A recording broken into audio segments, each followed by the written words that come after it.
Well, how about if I...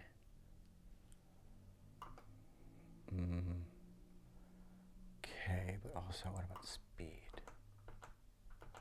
What's the...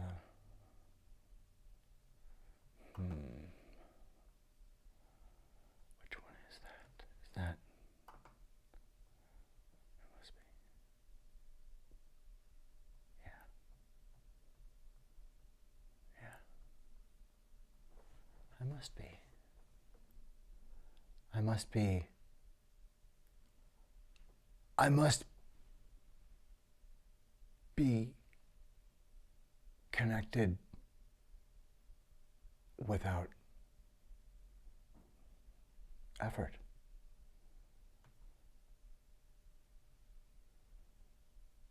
Myriad. Myriad. I'm having an episode. Myriad.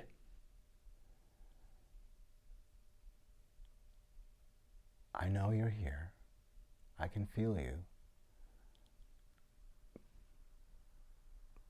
Will you please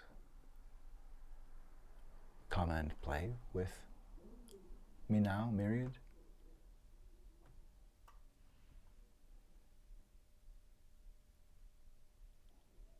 How did this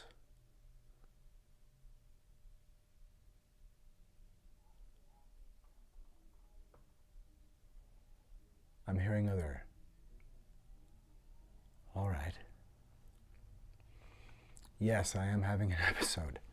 I'm having an episode.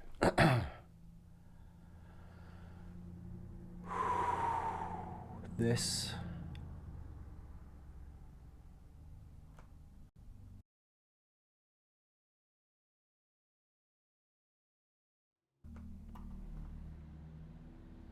a yarn is a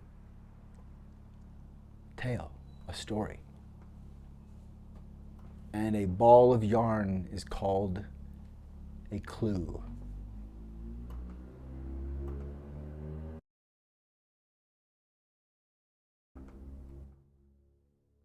Leading you out of a labyrinth. You follow a thread and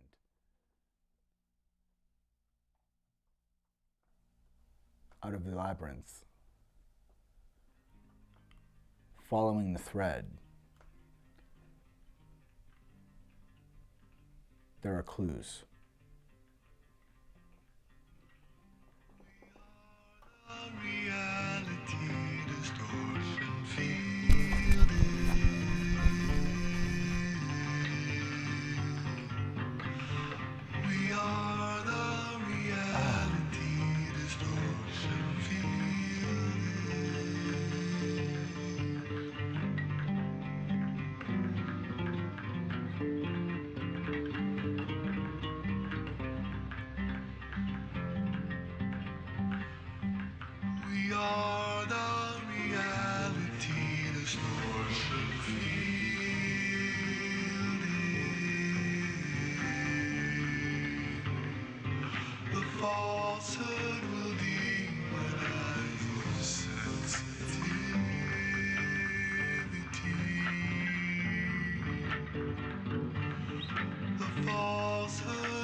For the renovation of this whole occupation, awaken everyone.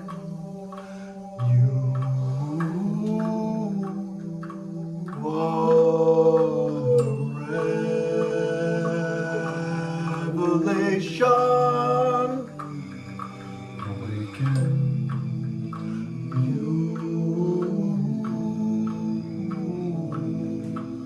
What a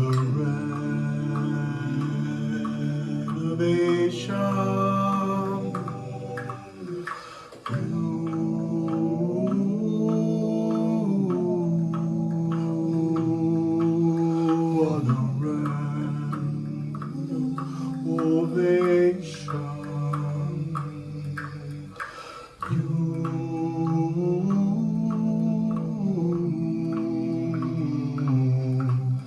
What a renovation. From all brains to all brains, this is the brain awakening to imagination, renovating. We are the renovation of this whole occupation.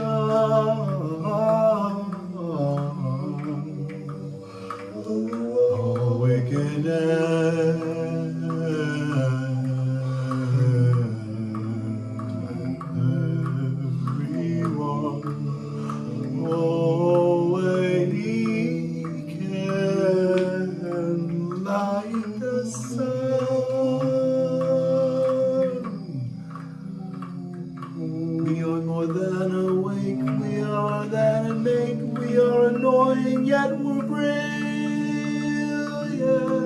and not too late.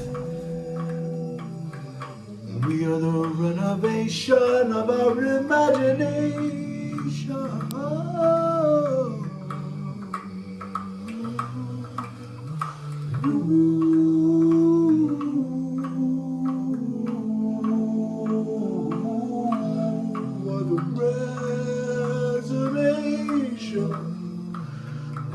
Love's imagination.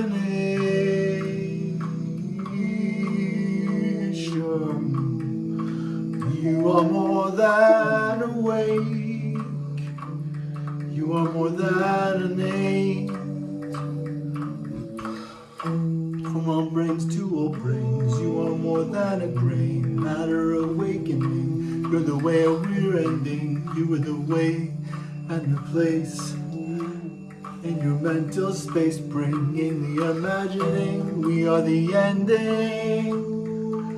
With the end of white supremacy. We are the renovation of true democracy.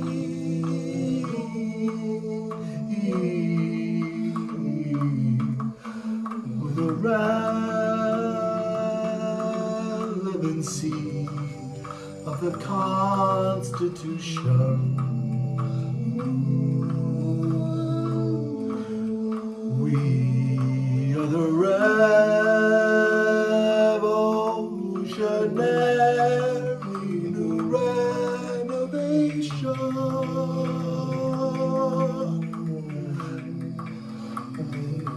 We are the renovation of this whole occupation.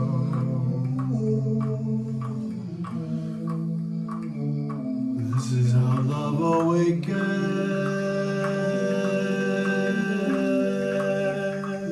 We are the renovation.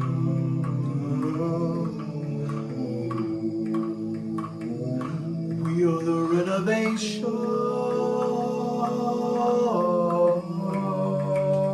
of this occupation.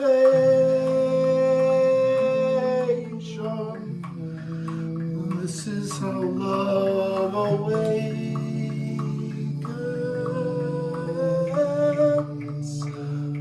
everyone.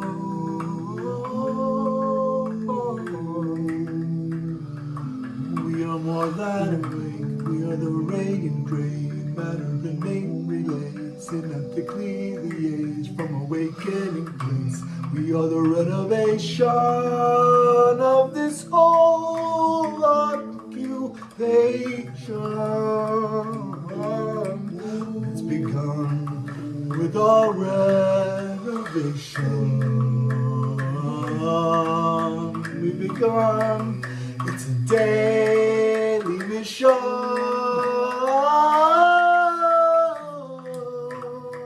Radio Science.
renovation.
We are the revelation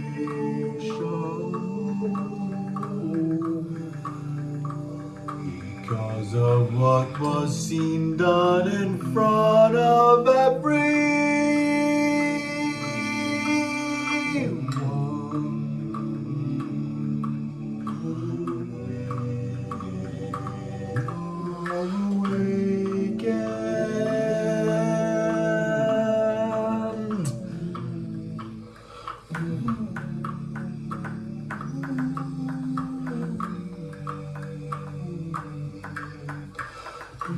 We are the renovation of this whole occupation.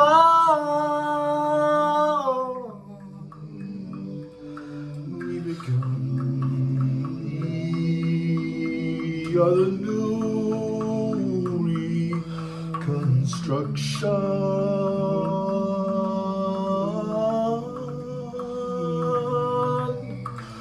We are the renovation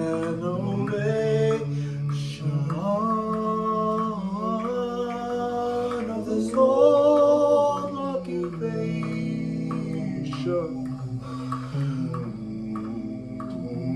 Radio Science Brain, Radio Science Brain, Radio Science Break.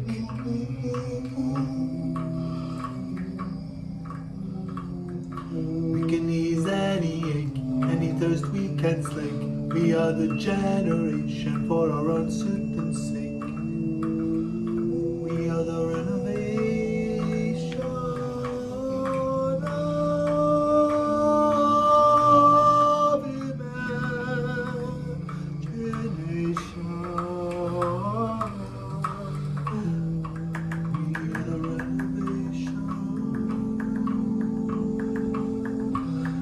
imagination.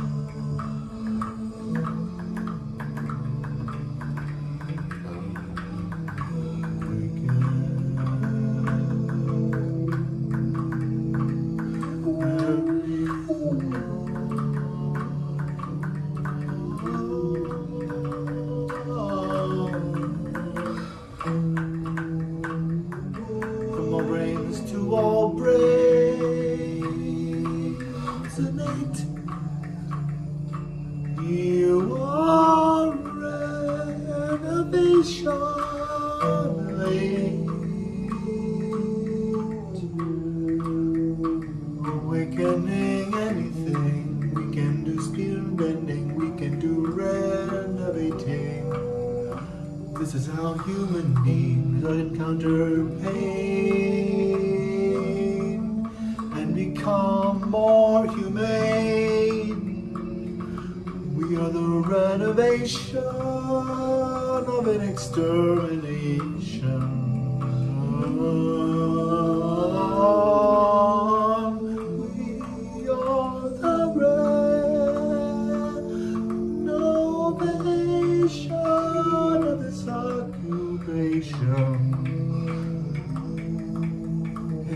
almost like it's the abolition.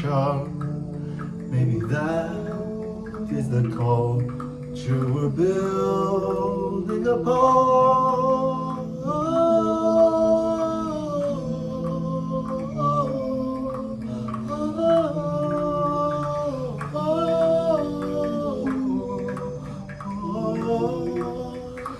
We are the renovation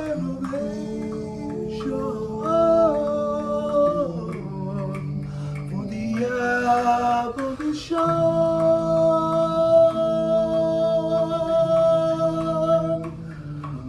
Radio science break, radio science break, radio silence break, radio silence brain, radio science break.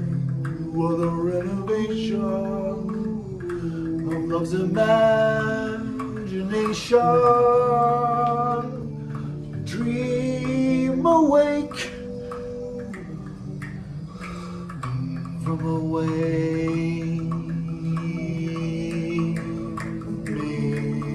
into yet again, you're the resident rain.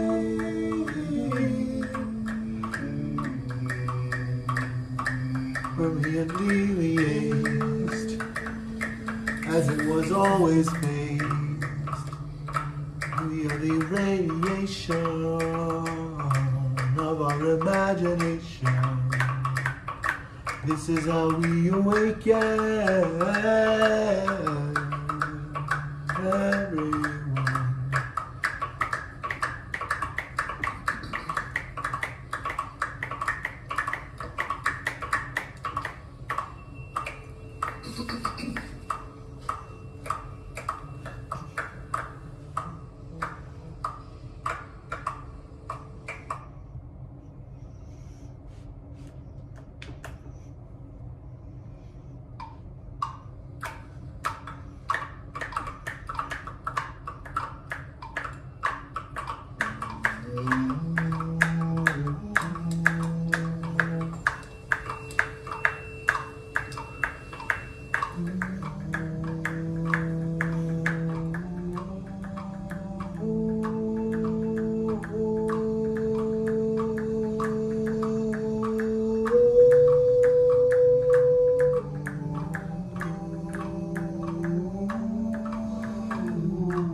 Come to shine, relevate. You are the revelation.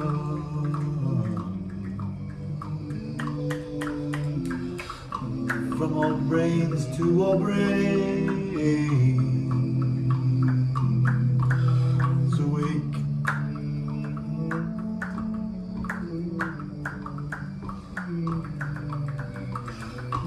Human brain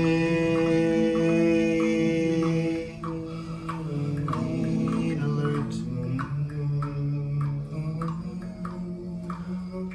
Awoken heroism inert. We are the renovation of imagination.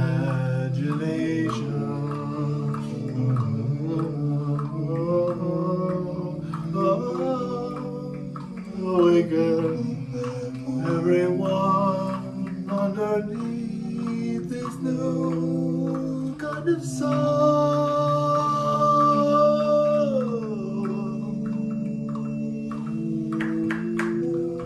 From our ends to our brains, we are the renovation of our imagination.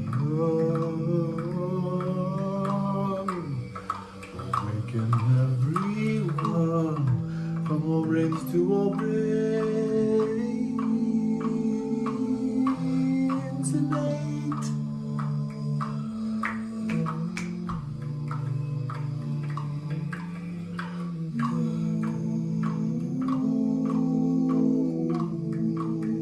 On the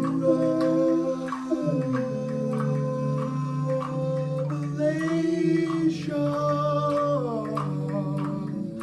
that now makes you the revelation.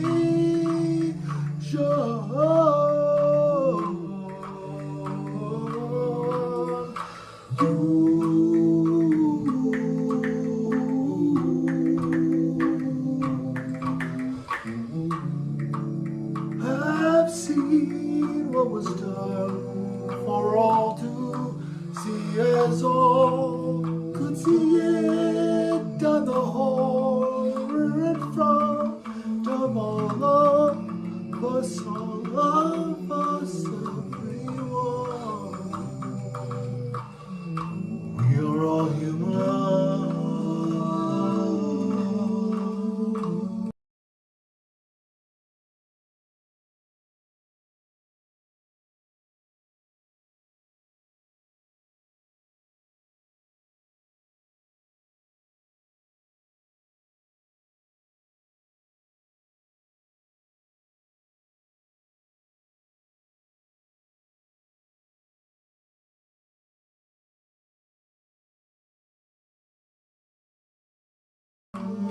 Awake. We are the renovation of an extermination.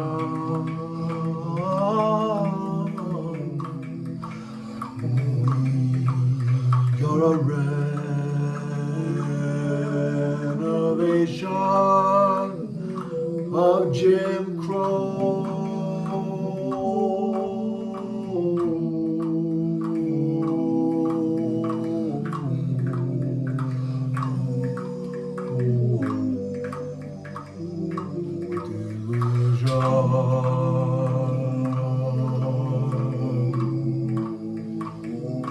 We are the resonation of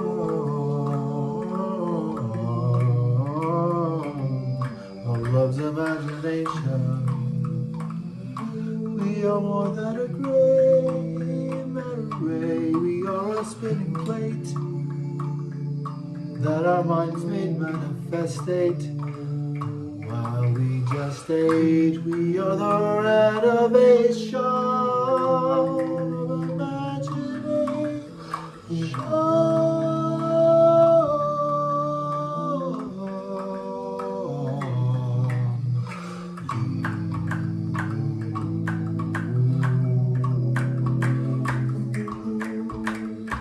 From brains to all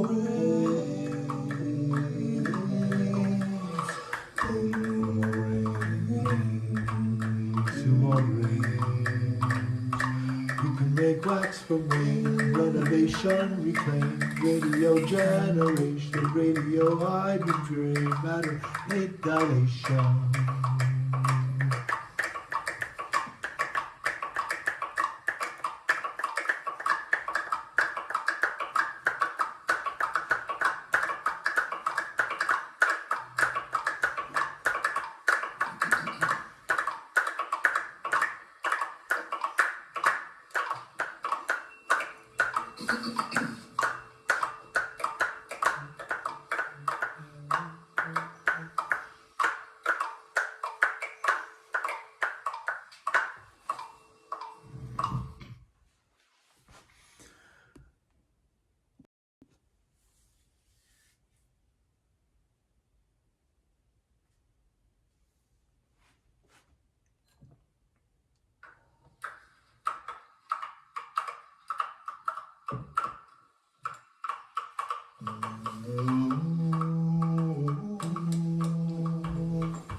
what was seen done in front of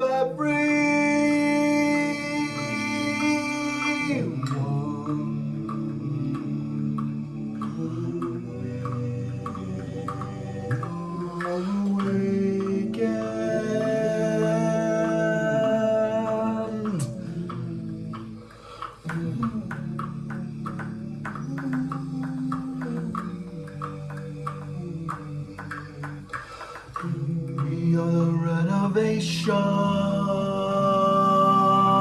of this whole occupation.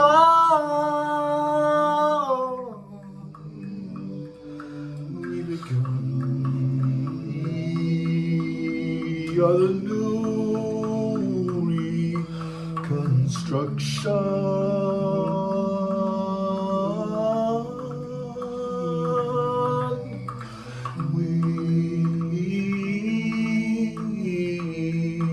We are the renovation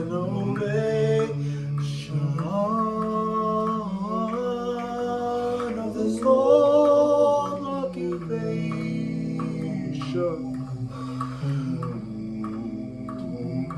Radio science brain, radio science brain. Radio science break.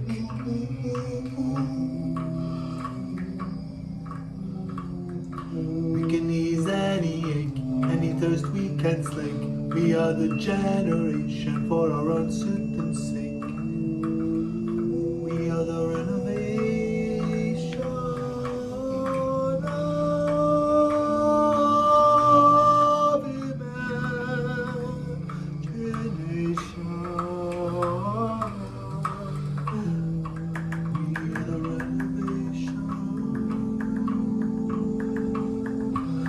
of imagination.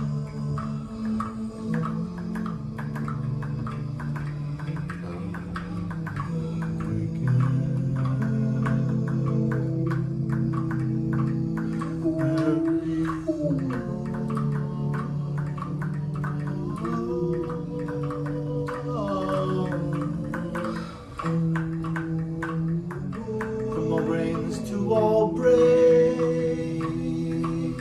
innate. You are renovation late. Awakening anything. We can do spear bending. We can do renovating. This is how human beings encounter pain and become more humane. We are the renovation of an extermination.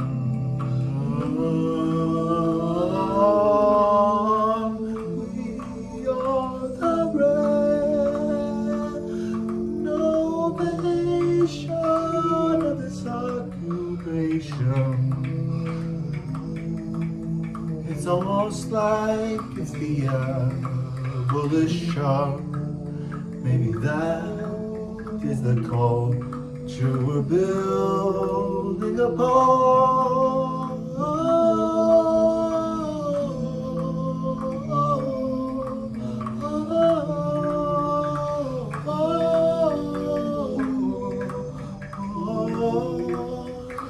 We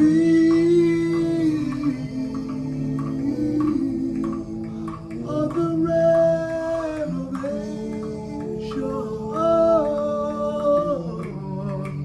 for the abolition.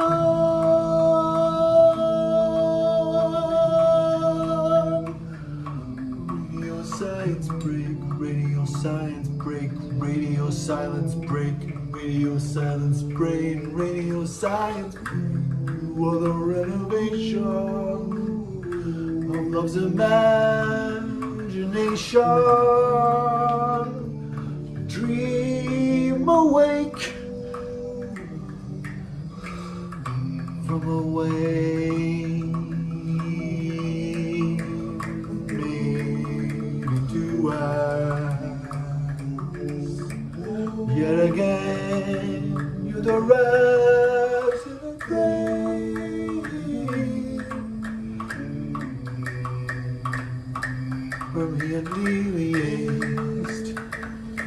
as it was always faced. We are the radiation of our imagination. This is how we awaken everyone.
Come to shine, relevate. You are the revelation.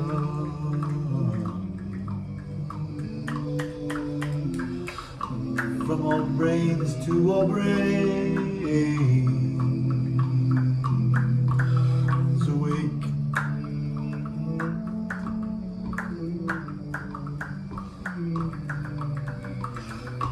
Human brain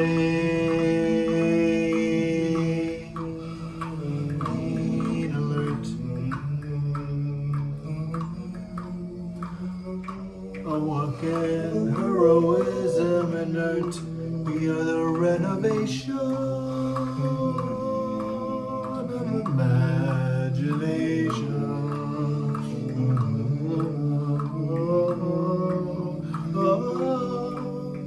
Awaken everyone underneath this new kind of song.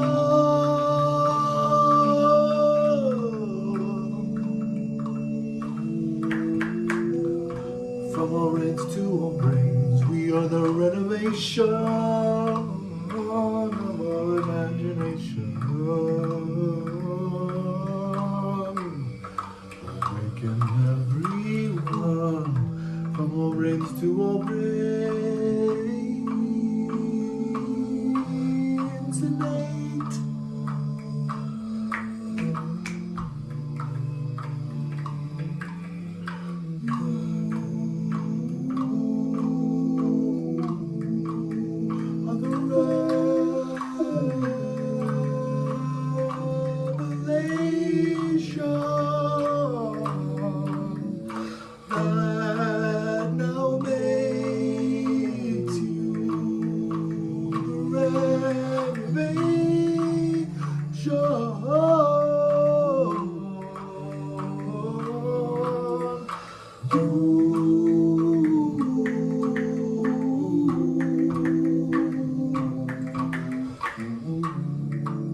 I've seen what was done for all to see, as all could see it, done the horror in front of all of us, everyone.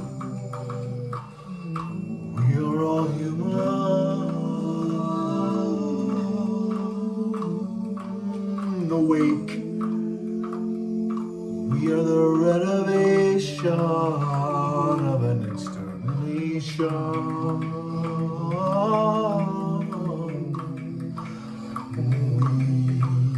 You're a renovation of Jim Crow.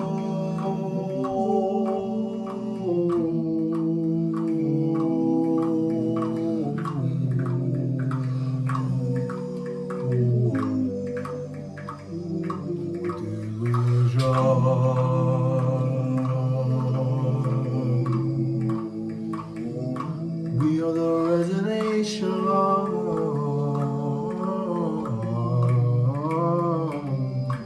love's imagination. We are more than a gray matter ray. We are a spinning plate that our minds made manifestate. While we just age, we are the renovation of imagination.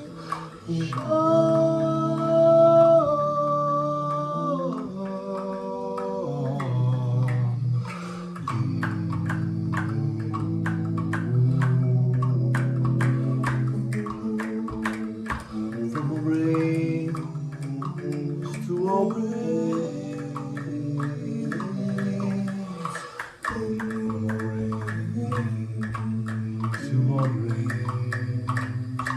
you can make wax from wind, renovation, reclaim, radio generation, radio hydrogen, matter, late dilation.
Wave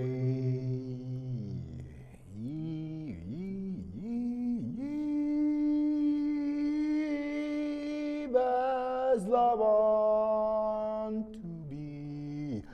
I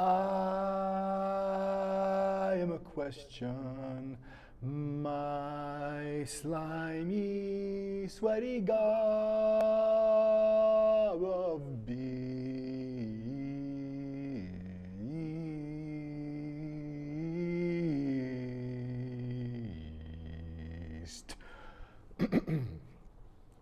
This is the mindness at the mystery font.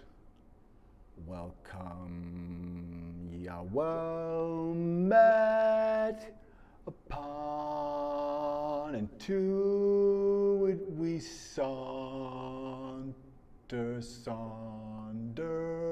flaunting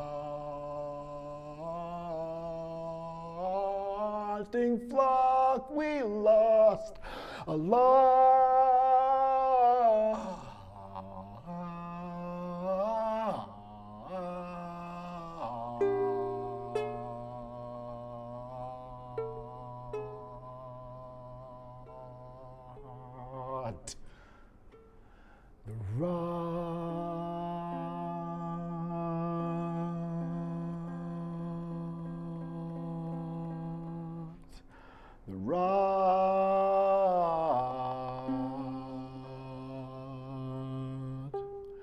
the rot.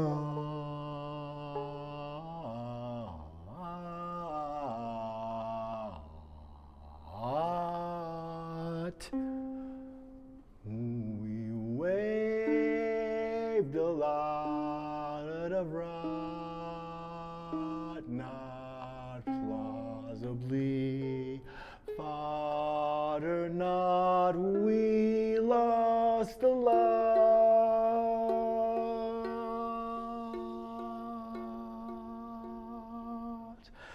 bought and sold and caught. I wonder what we've got. I wonder what we've got.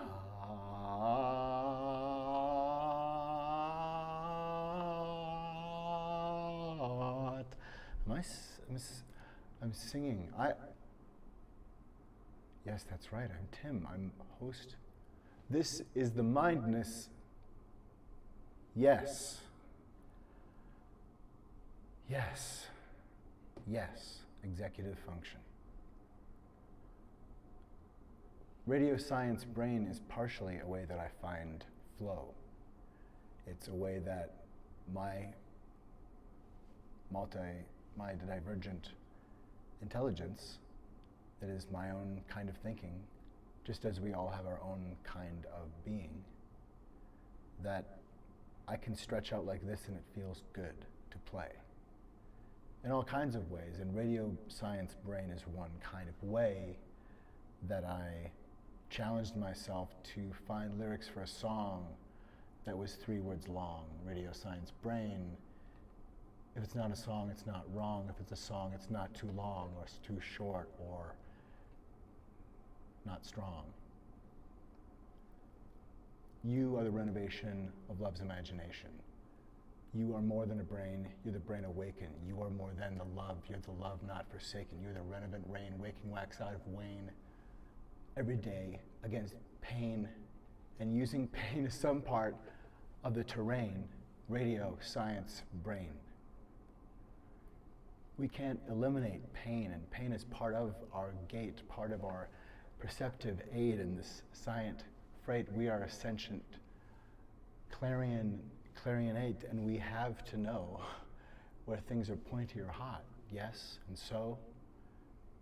And knowledge is part of tapping into understanding flow. I want to go to there. Safe space forward, where we're seeing 7 generations at a minimum ahead, to foster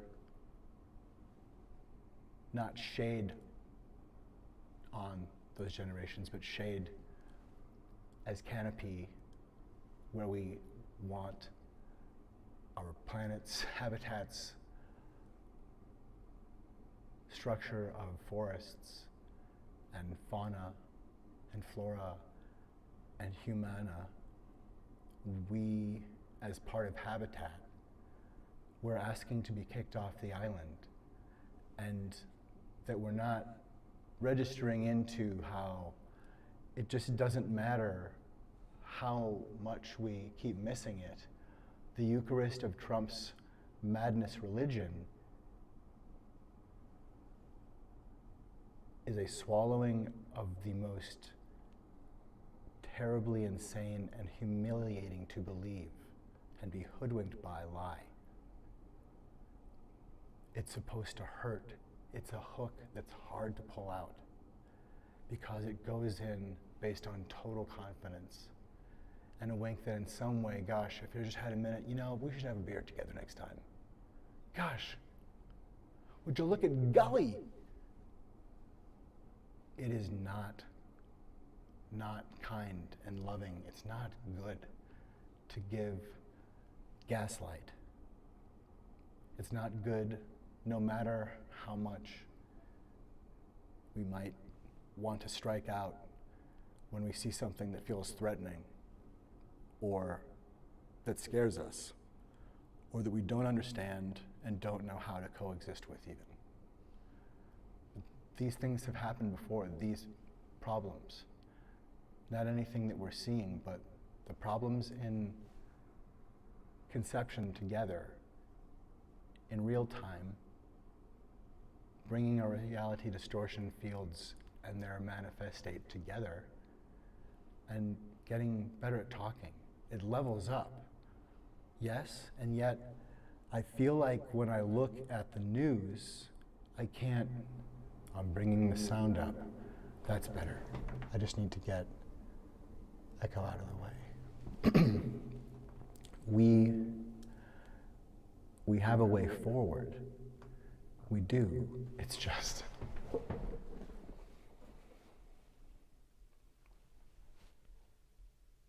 the math of good works, and the falsehood is white supremacy and patriarchal terrorism and associated lies, essentially intolerance and the idea that scarcity is some massive force other than a sun about to explode in millions of years, or anything could happen, yes. And it seems like this is gift. It seems like we're lucky to exist, not lucky like we should be ashamed, or that we should have to pay to be here, or that we should create tide pools of need and section need from needs met. Not that we should create capture pools for vulnerability.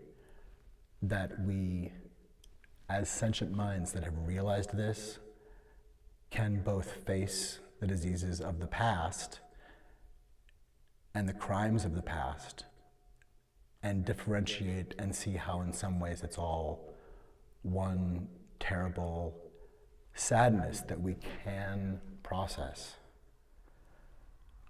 Apartheid in America, this horror show called The Matrix of White Supremacy and Patriarchal Terrorism, is truly abominable in that we're listening to the people continuing to push it as MAGA and Christian nationalism and white nationalism. This is the Ku Klux Klan that is shouting the falsehood. It's not just that. And falsehoods and lies that harm us, however sized and however wise, how often is a lie attached to a good end and virtue? And if there need be a signal somewhere, shouldn't there be a virtue signal?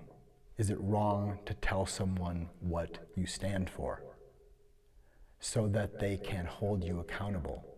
Not as you failed and you are destroyed for that, just, hey, I'm proposing that you include me in this conversation, and I might wear a word on me that says, maybe I'm not an ally because I'm not going to try to, yes, I'm an ally in my heart. I'm not going to tell you I'm an ally because I don't want to oppress something on somebody else when looking at me, I look like my crooked-nosed, white, super light beige-skinned ancestors who came here. And some people with my last name definitely were involved in enslavement and profited from that. And that's terrorism. That's abomination. Our prophets and our heroes and our best angels are unanimous that essentially cruelty is cruelty.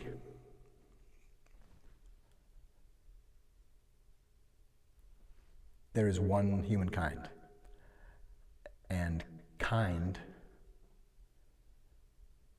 has interesting area as a word. Don't we think? I think it's rich because it seems gentle. Maybe that's just, it's part of us. Because we kind of don't know that I just said kind, but with a different resonance, because the kind of this or kind of, it seems passing, but like a footstep on our own leg. Kind of, it's a little bit, kind of, well, but isn't any amount of us kind?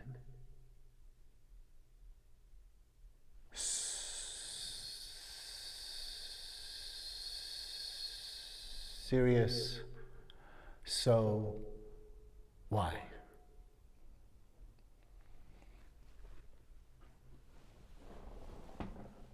how are we going to be kind? Because we do know that if we could play out the scenarios, we would see that it all comes down to incredible greed of a group of people and the incredible torture of instilling that onto new generations. Because that new indoctrination of white kids into it wasn't so bad and those people just don't like us. Even by seemingly liberal parents, I've seen it and heard it said around in my life as a young child. I did, and quickly figured out that my neighbors who were people of color were like, I was just like they were neighbors until somebody started saying, oh yeah, well, they're kind of an exception. Those people don't.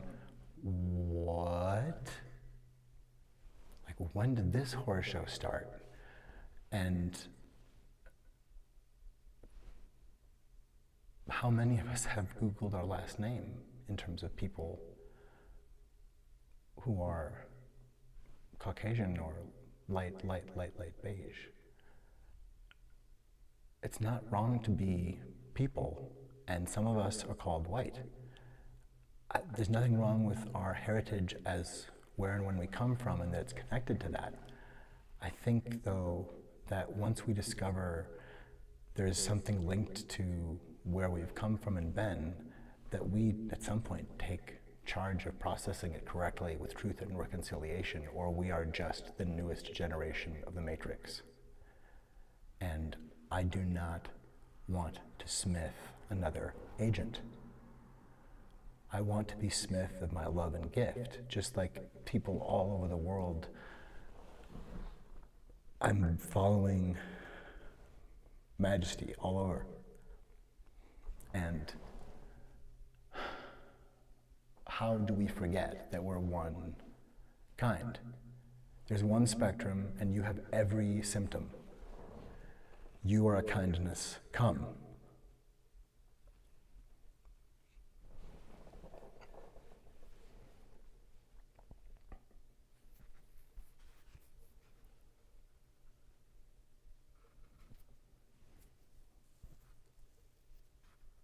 How do we forget that? I think it's executive function. It's definitely an executive function thing, because we know once we're calm, our greater self takes over. We're not just in a space where our system is trying to make sure that we're not falling asleep and going to be eaten. And hence, I think we need to just take care of calling the racism and Confederacy and such just by what it is, and asking people who have fallen into an infection by that mental cancer to get health care and to process that, because it's not acceptable to spread that shit. I mean, yes, there's free speech, and I'm saying with my free speech, Nazis get health care, get mental health care. Everybody is here for you. We're not going to let you start lynch mobs. We're not going to let Marjorie Taylor Greene splatter terror with every word, shocking boundary violations, because every time, everything is truly an intentional Wicked Witch of the West character of just blaspheming against, not in religion even necessarily, certainly in religion, and against Christ, and against all we hold sacred as human beings.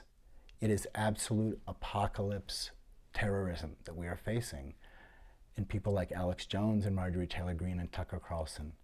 It is not safe to have people totally spun from a fairness doctrine, totally away from that protocol, who clearly were fine with it going away.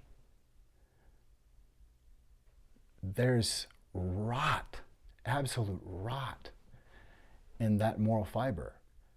And the insanity of not holding Tucker Carlson to account for sabotage and sedition. It is madness. There are thousands of demonstrable falsehoods that are just incredibly dangerous.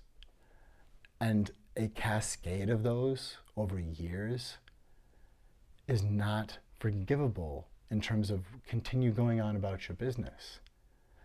This needs to be addressed.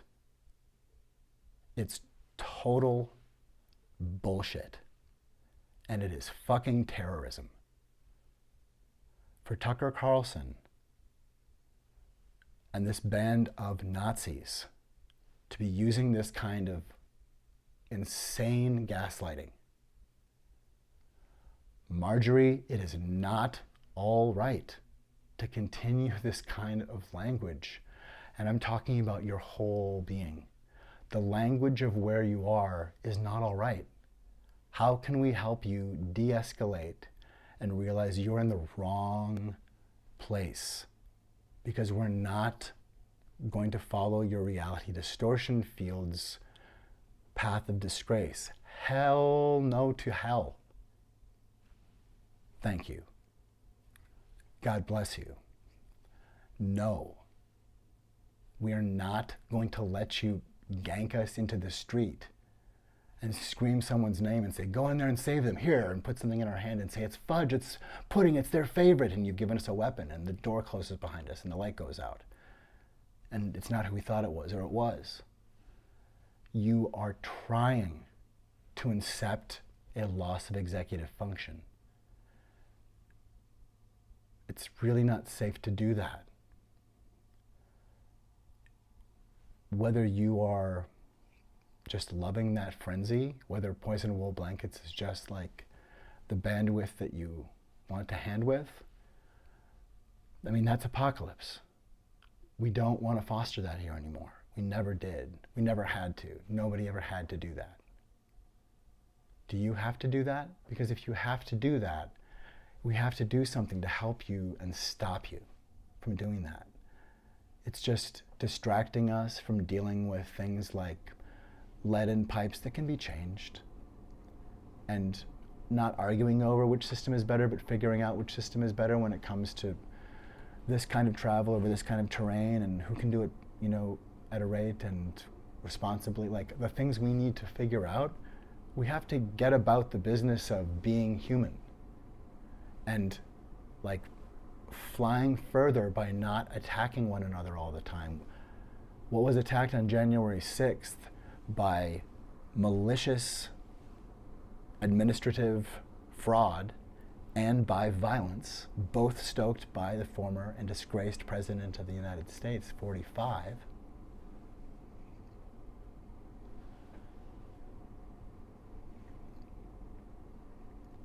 he shat on duty. He said, yeah, right, Mike, do my duty. I'm going to do a beauty, and if you don't like that I shat in the soup that I was supposed to be the chef of, I'll tell you that you liked it, and I'll tell you it wasn't shit, it was this nice umami that I've got, and umami, would you like some more? I think I've got another in the potty, in the pot, see? Potsy, what did I see? I think we just have to stop saying he wouldn't do that.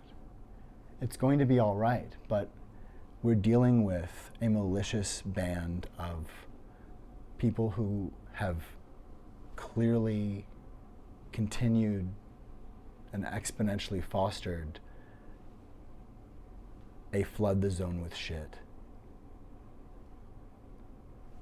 playbook. We're looking at a zone that's, quite flooded with hokum. And I think it is a long con in terms of, certainly before the 2016 election, Donald Trump talked to us about keeping us in suspense. You have been warning at rallies recently that this election is rigged and that Hillary Clinton is in the process of trying to steal it from you. Your running mate, Governor Pence, pledged on Sunday that he and you, his words, will absolutely accept the result of this election. Today, your daughter Ivanka said the same thing. I want to ask you here on the stage tonight, do you make the same commitment that you will absolutely, sir, that you will absolutely accept the result of this election? I will look at it at the time. I'm not looking at anything now. I'll look at it at the time. What I've seen is so bad. First of all, the media is so dishonest and so corrupt, and the pile-on is so amazing. The New York Times actually wrote an article about it that they don't even care. It's so dishonest, and they've poisoned the minds of the voters. But unfortunately for them, I think the voters are seeing through it. I think they're going to see through it. We'll find out on November 8th, but I think they're going to see through it. But, sir, if you look, excuse me, Chris, if you look at your voter rolls, you will see millions of people that are registered to vote. Millions. This isn't coming from me. This is coming from Pew Report and other places. Millions of people that are registered to vote that shouldn't be registered to vote. So let me just give you one other thing. So I talk about the corrupt media. I talk about the millions of people. Tell you one other thing. She shouldn't be allowed to run. She's guilty of a very, very serious crime. She should not be allowed to run.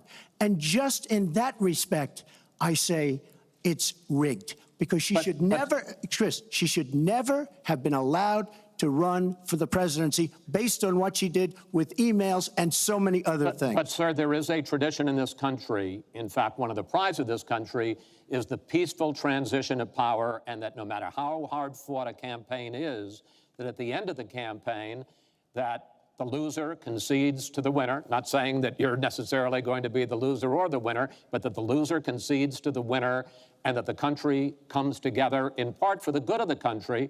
Are you saying you're not prepared now to commit to that principle? What I'm saying is that I will tell you at the time. I'll keep you in suspense. Well, okay? Chris, let me respond to that, because that's horrifying.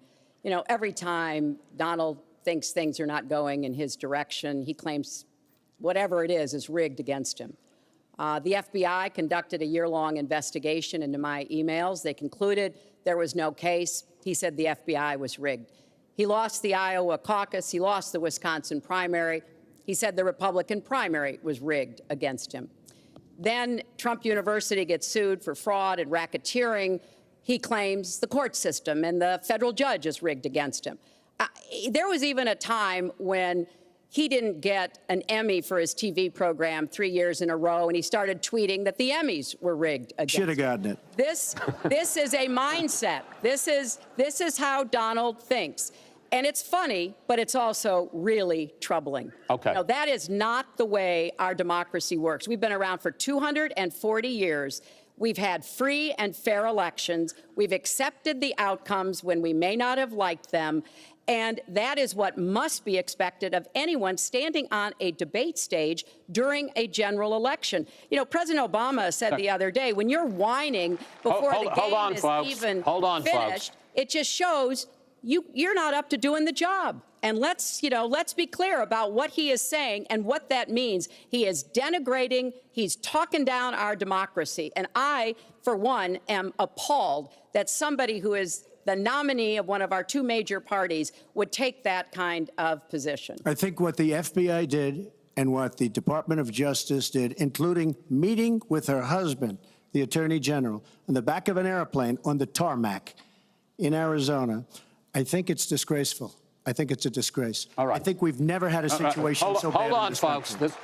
This doesn't do any good for anyone. Let's please continue the debate. You have been warning at rallies recently that this election is rigged and that Hillary Clinton is in the process of trying to steal it from you. Your running mate, Governor Pence, pledged on Sunday that he and you, his words, will absolutely accept the result of this election. Today, your daughter Ivanka said the same thing. I want to ask you here on the stage tonight, do you make the same commitment that you will absolutely, sir, that you will absolutely accept the result of this election? I will look at it at the time. I'm not looking at anything now. I'll look at it at the time. What I've seen is so bad. First of all, the media is so dishonest and so corrupt, and the pile-on is so amazing. The New York Times actually wrote an article about it that they don't even care. It's so dishonest, and they've poisoned the minds of the voters. But unfortunately for them, I think the voters are seeing through it. I think they're going to see through it. We'll find out on November 8th, but I think they're going to see through it. But, sir, there's if you look, excuse me, Chris, if you look at your voter rolls, you will see millions of people that are registered to vote. Millions. This isn't coming from me. This is coming from Pew Report and other places. Millions of people that are registered to vote that shouldn't be registered to vote. So let me just give you one other thing. So I talk about the corrupt media. I talk about the millions of people. Tell you one other thing. She shouldn't be allowed to run. She's guilty of a very, very serious crime. She should not be allowed to run. And just in that respect, I say it's rigged, because she should never, Chris, she should never have been allowed to run for the presidency based on what she did with emails and so many other things. But, sir, there is a tradition in this country. In fact, one of the prides of this country is the peaceful transition of power, and that no matter how hard fought a campaign is, that at the end of the campaign, that the loser concedes to the winner, not saying that you're necessarily going to be the loser or the winner, but that the loser concedes to the winner and that the country comes together in part for the good of the country. Are you saying you're not prepared now to commit to that principle? What I'm saying is that I will tell you at the time. I'll keep you in suspense. Well, okay? Chris, let me respond to that, because that's horrifying. You know, every time Donald thinks things are not going in his direction, he claims whatever it is rigged against him. The FBI conducted a year-long investigation into my emails. They concluded there was no case. He said the FBI was rigged. He lost the Iowa caucus. He lost the Wisconsin primary. He said the Republican primary was rigged against him. Then Trump University gets sued for fraud and racketeering. He claims the court system and the federal judge is rigged against him. There was even a time when he didn't get an Emmy for his TV program 3 years in a row, and he started tweeting that the Emmys were rigged against him. Should have gotten it. This is a mindset. This is how Donald thinks. And it's funny, but it's also really troubling. Okay. No, that is not the way our democracy works. We've been around for 240 years. We've had free and fair elections. We've accepted the outcomes when You have been warning at rallies recently that this election is rigged and that Hillary Clinton. You have been warning at rallies recently that this election is rigged and that you have been warning at rallies recently that this election. You have been warning at rallies recently that this election is rigged and that you have been warning at rallies recently that this election is rigged and that Hillary Clinton is in the process of trying to steal it. You have been warning at rallies recently that this election is rigged and that Hillary Clinton is in the process of trying to steal it from you. Your running mate, Governor Pence, pledged on Sunday that he and you, his words, will absolutely accept the result of this election. Today, your daughter Ivanka said the same thing. I want to ask you here on the stage tonight, do you make the same commitment that you will absolutely, sir, that you will absolutely accept the result of this election? I will look at it at the time. I'm not looking at anything now. I'll look at it at the time. What I've seen is so bad. First of all, the media is so dishonest and so corrupt, and the pile-on is so amazing. The New York Times actually wrote an article about it that they don't even care. It's so dishonest, and they've poisoned the minds of the voters. But unfortunately for them, I think the voters are seeing through it. I think they're going to see through it. We'll find out on November 8th, but I think they're going to see through it. But, sir, if you look, excuse me, Chris, if you look at your voter rolls, you will see millions of people that are registered to vote. Millions. This isn't coming from me. This is coming from Pew Report and other places. Millions of people that are registered to vote that shouldn't be registered to vote. So let me just give you one other thing. So I talk about the corrupt media. I talk about the millions of people. Tell you one other thing. She shouldn't be allowed to run. She's guilty of a very, very serious crime. She should not be allowed to run.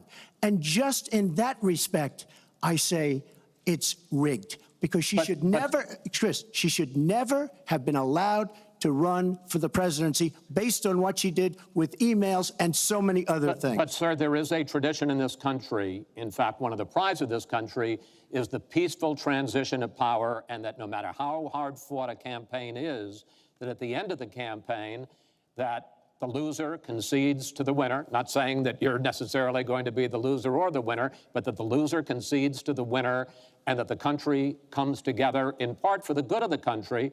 Are you saying you're not prepared now to commit to that principle? What I'm saying is that I will tell you at the time. I'll keep you in suspense. Well, okay? Chris, let me respond to that because that's horrifying. You know, every time Donald thinks things are not going in his direction, he claims whatever it is rigged against him. The FBI conducted a year-long investigation into my emails. They concluded there was Groucho Marx said, I would never want to be a member of a club that would have me as a member, I think essentially. Wasn't it Marx, Groucho Marx? Trump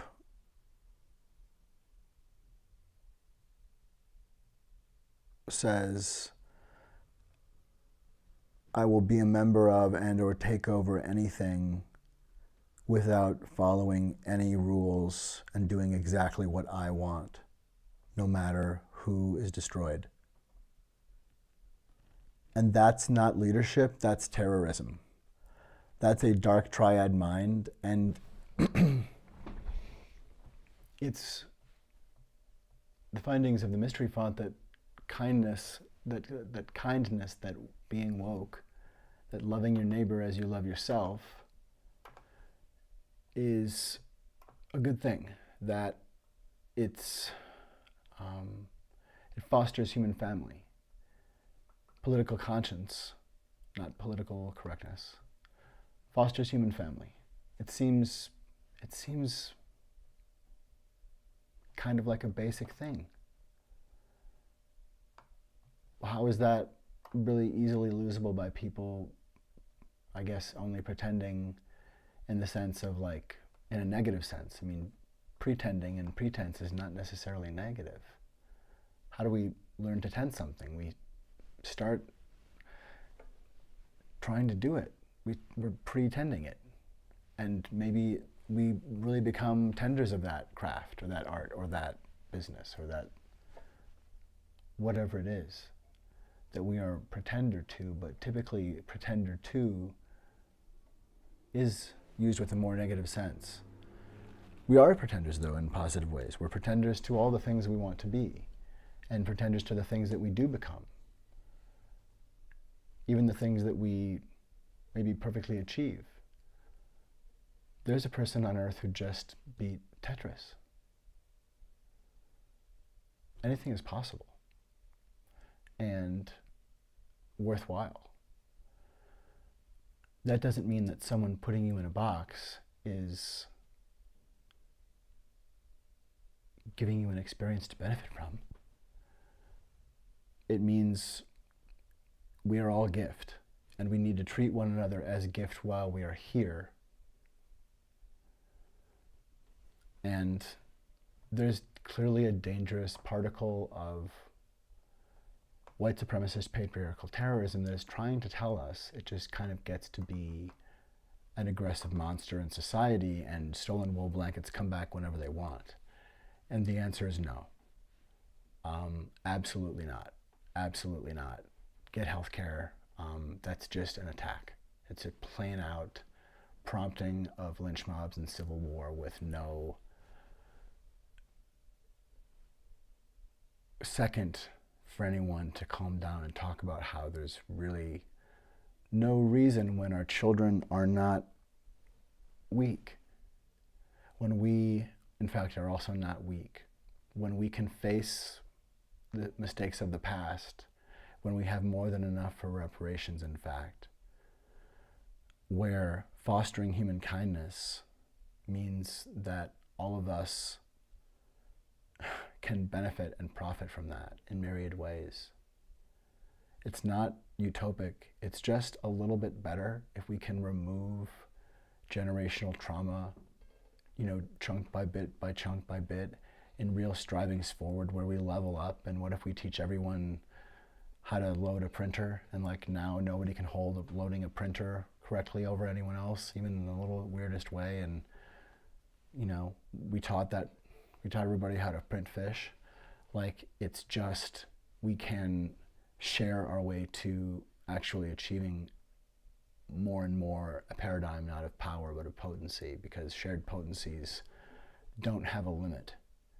Power can only be held by some of us. There, in this system, the system necessitates upper dogs and people who will predate on the system, and that's what we're dealing with.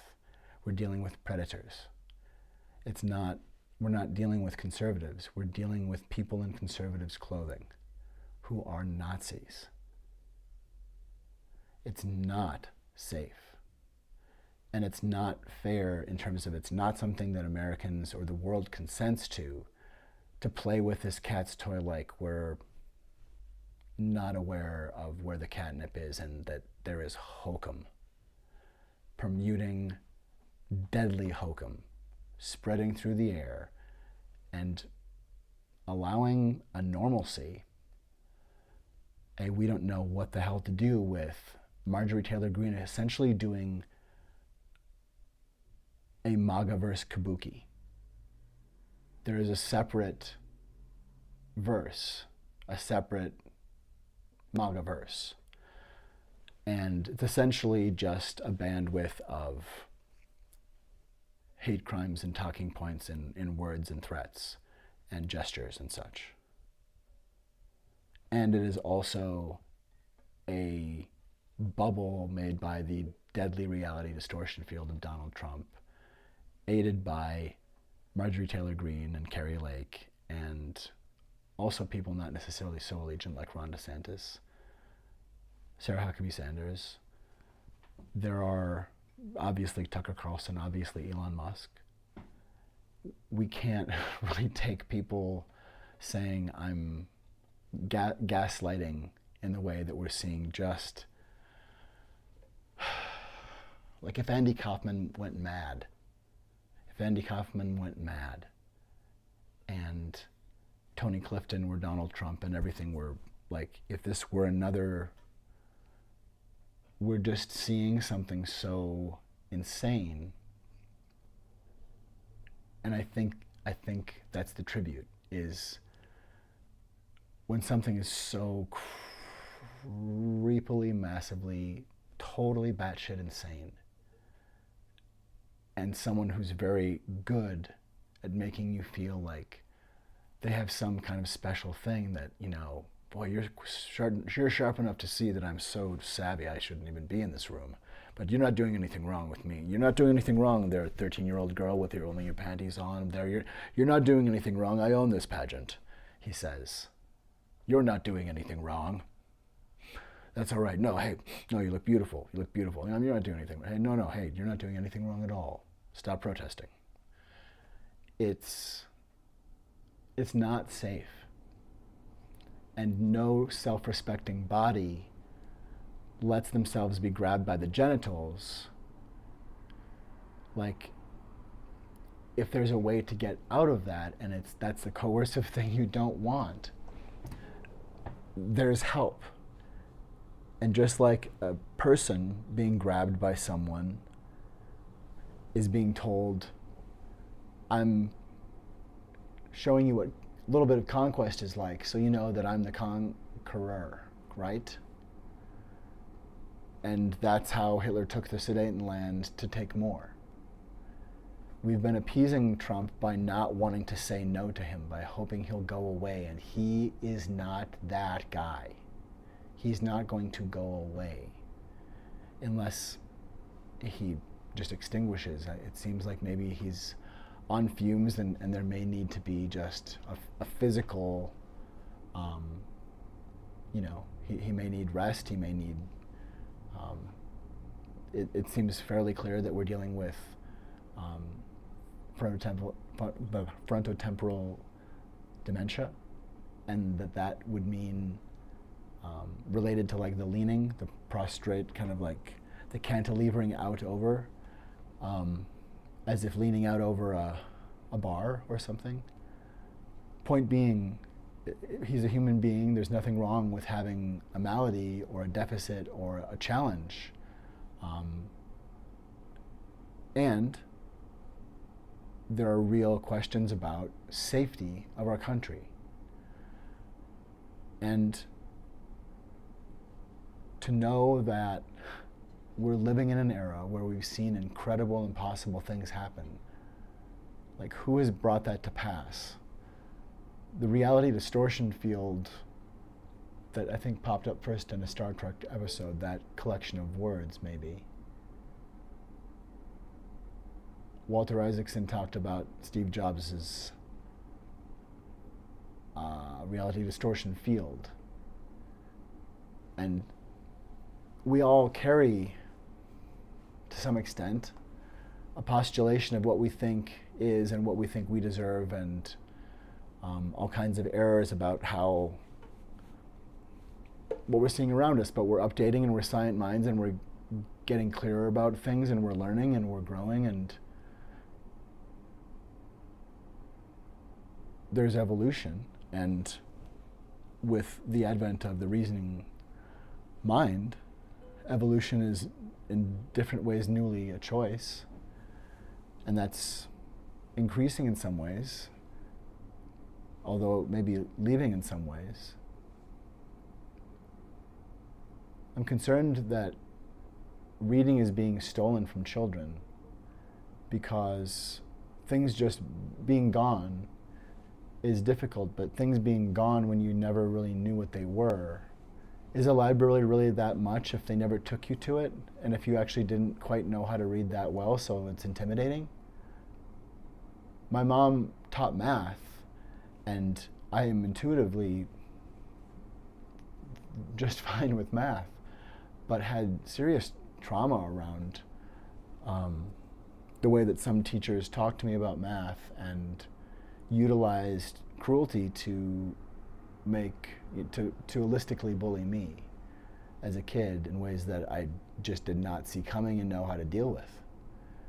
And I'm not the only one who's experienced stuff like that, obviously.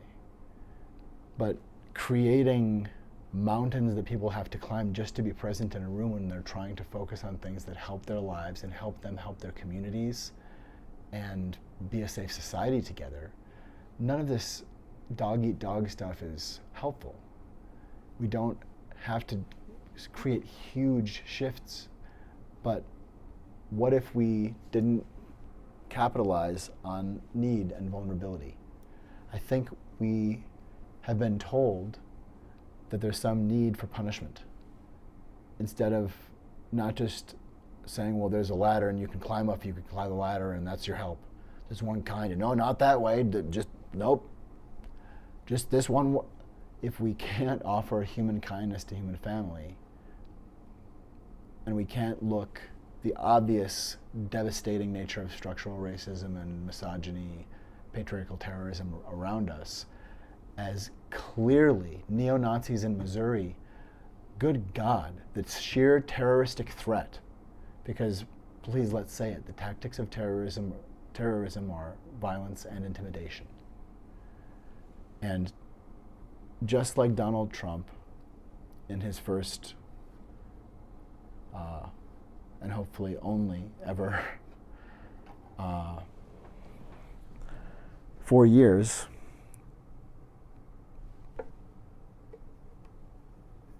not only did he said he was going to introduce asbestos back into things.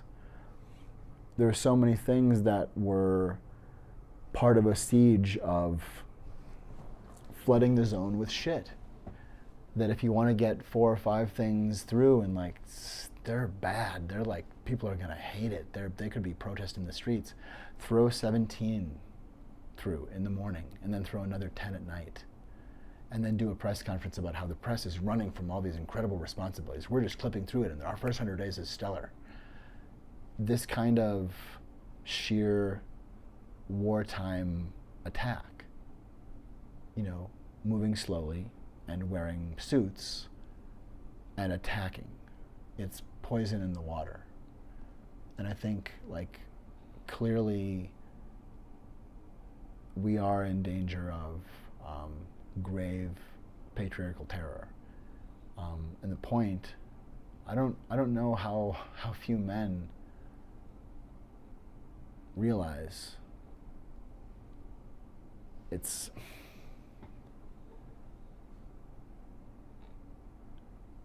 really crazy to see someone so disgusting as Andrew Tate and someone of that bandwidth, like an Elon Musk kind of Musk going on of unaccountability to outside eye from time to time about you're sounding like a Nazi, and we'd like you to take that back or let us know exactly what the hell you're saying. That sounded anti-Semitic. In fact, it was. That's a known trope. It's kind of the trope. What do you mean by this? And will you retract that, or will you not recognize this is going to have an effect on your business? His saying that that's emotional blackmail, to call boundaries emotional blackmail, is a really, really scary thing for a mind to think that that's normal. That's dark triad predator, that neck jutting, that trying to stab the audience with his chin. That's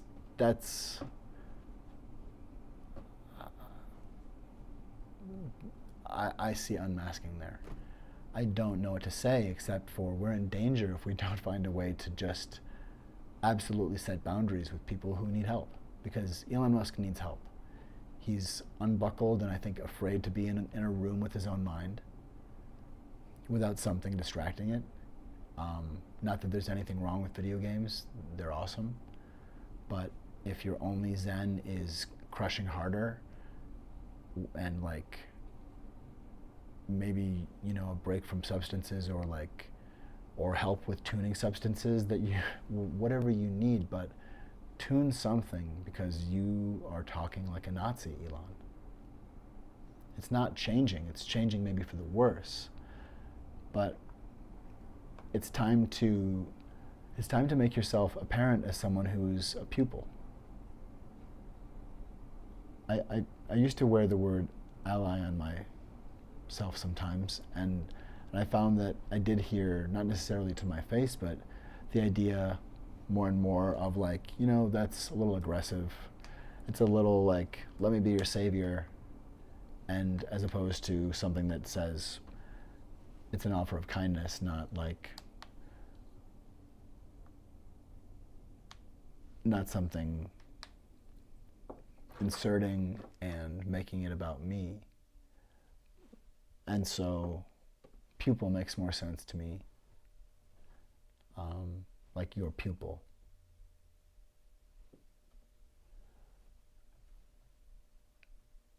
And point being, when I look into the pupils, I don't see someone at all in touch with human kindness. It looks difficult in terms of, with Donald Trump, I see something horrible. I see something really, really, really ugly. And I'm not talking about physical beauty.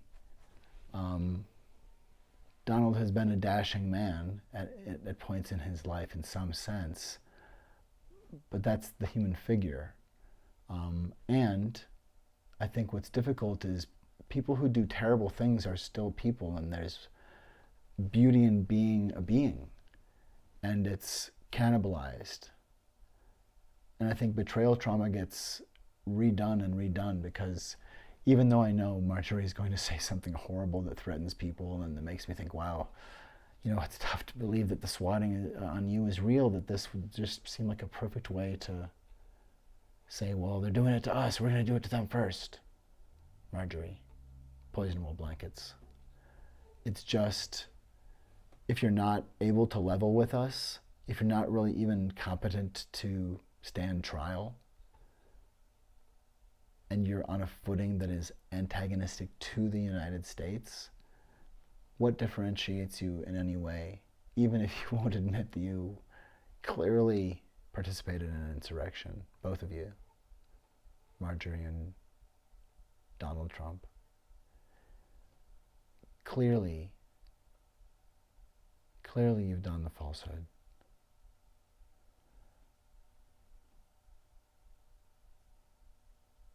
If you won't level with us, if you won't stop trying to tell the club of which you would like to be the chair that you have no respect for the club, and only a bum would want to be the chair, but you're, chosen and above, and, you can do something with this place, and, sooner or later you all will be winners like me. There's no way that this goes well in terms of he's not getting better, and even if his health weren't deteriorating rapidly,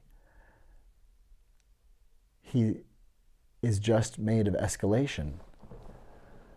Escalation, and I think fear that makes him try to harm people, for the art of the deal is measured in terms of the ability to sow pressure and malice and control through coercion and punishment. And so, Scoop Troop, be ready. If you see someone denying and basically attacking, maybe basically attacking you, or someone who is asking another for accountability in some regard, especially if you think you're dealing with someone who themselves dons the falsehood frequently, or, from time to time, I think we all feel we maybe have even encountered, maybe in the flesh, it's rumored. It's, of course, every few years, I'm sure, it becomes a thing of urban culture, or, global culture around parts urban and rural and everywhere. But I remember hearing tell over the years of a shadow, and who knows what evil lurks in the hearts of men. Who knows what evil lurks? Who knows what falsehood lies in the hearts of mendacity?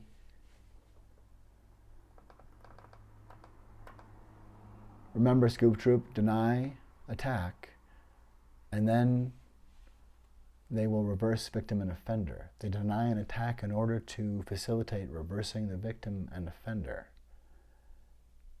And keep that Darvo card handy, Scoop Troop, because we will probably need it. And other tools that help us remember, we have an app for that. We can apply this film to our readout and remember that Darvo may be utilized around you at times. We are the reality distortion fielding and at grand. What? What happened? What happened? I am Tim at the reality distortion field of the mystery. Font 42.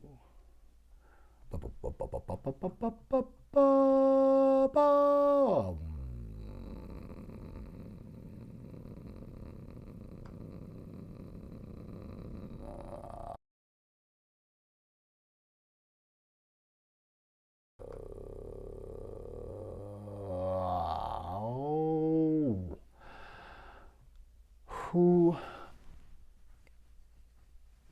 has donned an age of falsehood? That's a question. That's a question. That's a question. Who has donned an age of falsehood? Who donned this age of falsehood? Who has donned the falsehood? We may never know.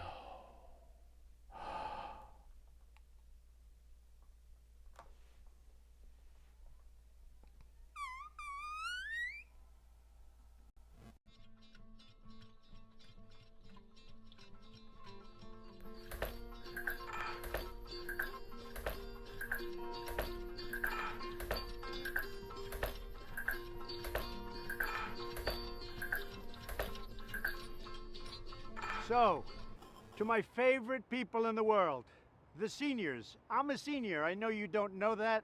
Nobody knows that. Maybe you don't have to tell them, but I'm a senior. We are making tremendous progress with this horrible disease that was sent over by China. China will pay a big price for what they did to the world and to us. But we have medicines right now, and I call them a cure. I went into the hospital a week ago. I was very sick. And I took this medicine, and it was incredible. It was incredible. I could have walked out the following day, sooner. It was incredible the impact it had. And we're going to make that and others that are similar to it, almost identical, we're going to make them available immediately. We have an emergency use authorization that I want to get signed immediately. The FDA has moved at a level that they've never moved before. Things that would take 2, 3, 4 years are taking a matter of weeks or even sooner than that. And that's because of me. We're taking care of our seniors. You're not vulnerable, but they like to say the vulnerable, but you're the least vulnerable. But for this one thing, you are vulnerable, and so am I. But I want you to get the same care that I got. I got incredible care at Walter Reed, incredible doctors, and this medicine in particular, one medicine was unbelievable. You're gonna get the same medicine, you're gonna get it free, no charge. And we're going to get it to you soon. And the nice part is it's made by a number of companies. It's totally safe, but it's powerful against this disease. So we're going to get it out to you. We're going to take care of our seniors, all free. And I just want to thank you. And what we've gone through as a country is a horrible thing. My opponent, as you know, he talks, but he never did anything in 47 years. I did more in 47 months than he did in 47 years. He just talks. It's the same old thing. If it were up to him, you wouldn't have this, you wouldn't have anywhere near it for years. They wouldn't even be talking about anything like this. He had his chance with H1N1 swine flu, and it was one of the great disasters. He didn't know what he was doing. But I do know what I'm doing. And the seniors are going to be taken care of, and then everybody's going to be taken care of. And it's coming out really fast. So thank you very much. We love you. We love America.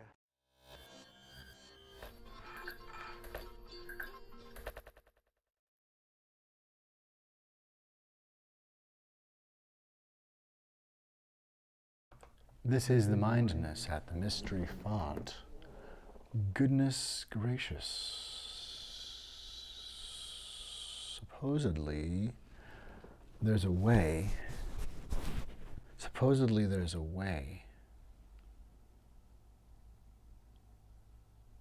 Yeah. There's a way. That was 2016 back there. That's a very stark moment in time, that debate, and why his candidacy the eligibility wasn't clearly revoked. It's pretty nuts. Who is the falsehood? Who knows what evil lurks in the hearts of men?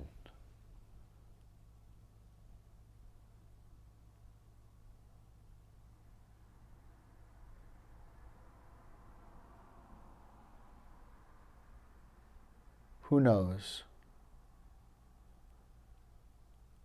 what falsehood lies in the hearts of men? Audacity.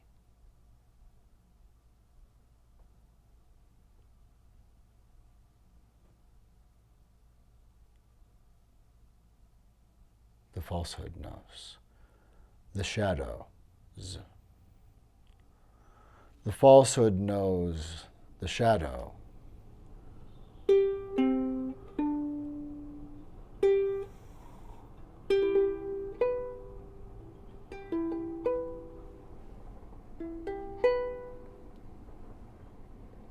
this is the mystery font. It is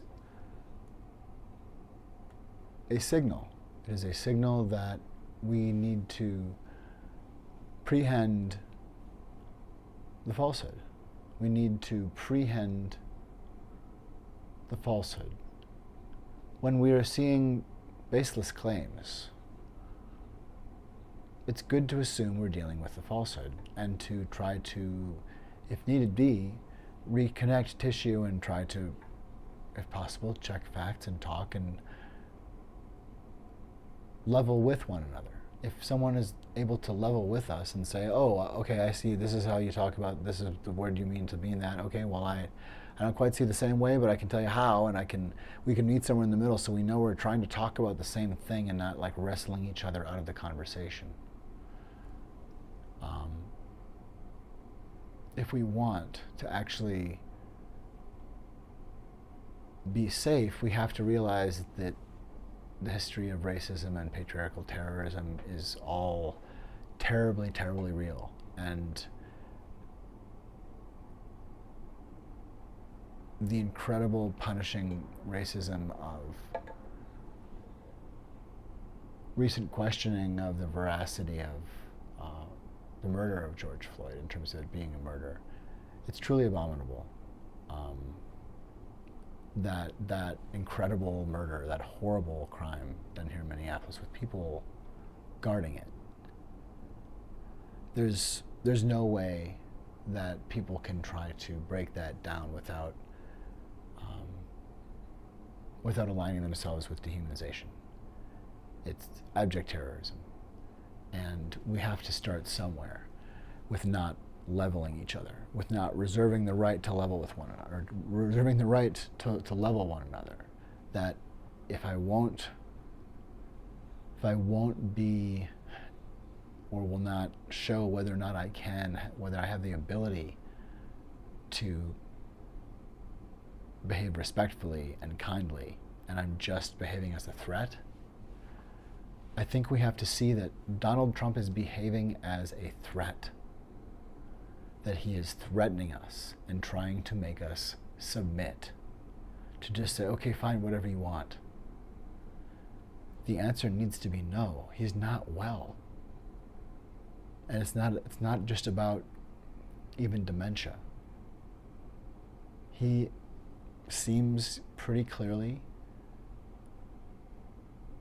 to have dark triad tendency. There's something horrific about the utter lack of empathy, which is how things get through. That he can say the worst thing ever and not be wounded by it because he doesn't care, and we are seeing that read in his body. We're not getting the normal signals that somebody realizing they've just said something horrible. It's the Alex Jones, Tucker Carlson, Kellyanne Conway bandwidth of people who are mercenaries and who in fact like the taste of blood in their mouth when it's someone else's. And I think we're really in danger if we're not prehending and apprehending. We don't have really the right, almost. We barely have the right, I think, in terms of like, if we're cognizant. Of course we have the right, but we barely have the right to say, is it really a big deal? Like, when there are these many warning signs, when so large a segment of the population is saying, hey, you guys with those hats, can we talk? Because what? We have to notice when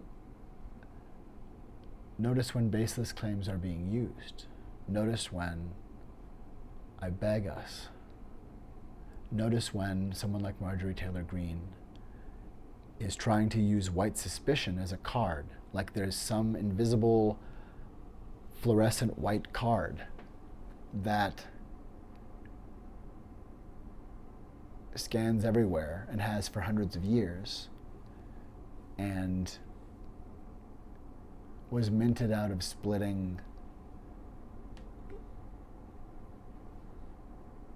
the torch of illumination into the bandwidth and the brandwidth. And we supposedly put down the brandwidth or put it somewhere. It's at NORAD. And the bandwidth is what we hold aloft. I think maybe that part of the poem got lost. Maybe that part of the poem is still aloft. Maybe that part of the poem is just too soft.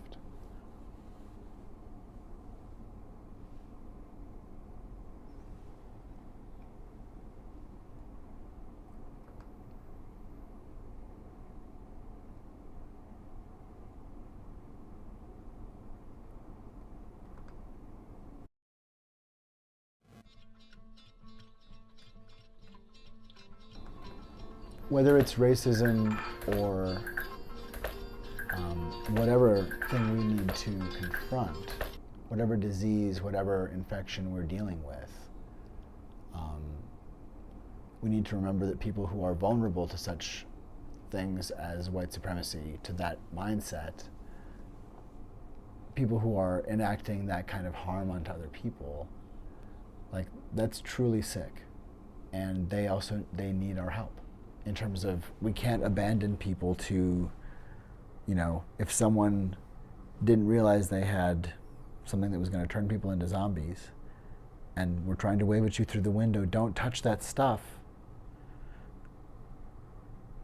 How do we help? How do we help one another across lines that have broken down of communication? And especially when enough of our social fabric is just decimated enough that a lot of where we used to get signals from just isn't there anymore, and I don't think our minds are quite cognizant of just how much fabric is gone and what that does to our executive function as people and as communities and as a country or a planet of people. That we're in such incredible ongoing trauma, we have to tell the person who's coming back and saying, restraining order, you can't restrain my right to marry you. I told you I'm coming back and I never did anything wrong the first time. Don't mind the poop and blood from the last wedding reception hall where I told him I wasn't going to pay. I was going to stay forever when that was going to be our mansion. That could have been our mansion. You screwed it up. It's just not safe. I love you. And I think that we can wake wax from wane. I think we can do it with brains. I am host here, Mindness at the Mystery Font.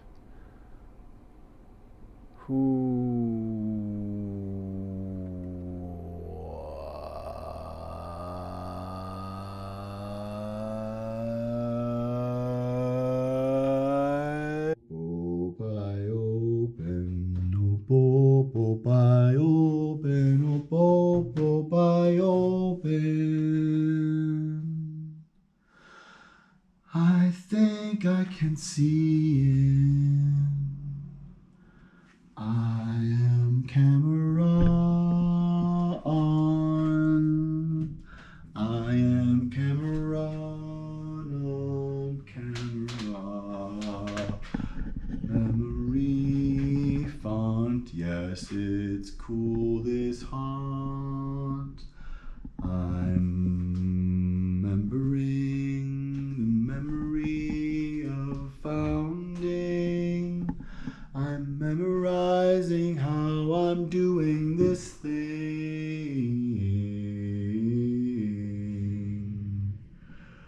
I am memory of how something comes in. I am a station that weighs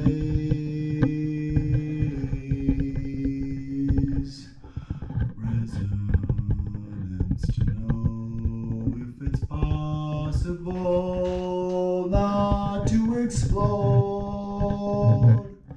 I will know if it's possible not to explode. I can tell I have nodes and I know how nodes know.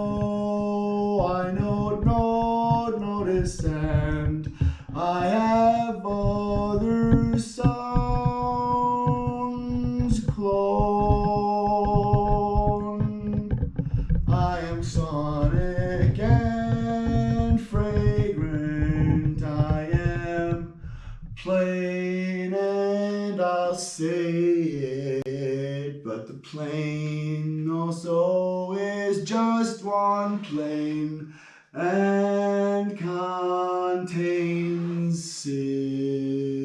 ethnic situants, sapient. See, as we're lifting off, I can still see that situation. It looks like cloth now. I see those capsules there now, just squares. Those whole areas are hectares, and they're part of planetary parts. I now love charts. Of course, has parts, and the journey knows that journeys have a heart and might even end or start if the mind has that kind of fetish, or is just remorseful about how contact comes in store.